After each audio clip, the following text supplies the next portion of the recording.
Ну, что у нас теперь на завтрак?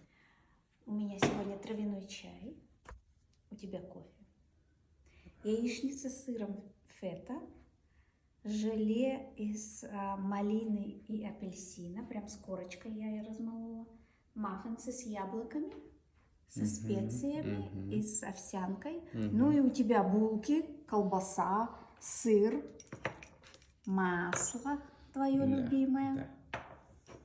И все, я думаю, нам хватит. И корочка. Да. Постаралась у нас очень красиво сегодня, особенно. Я начинаю.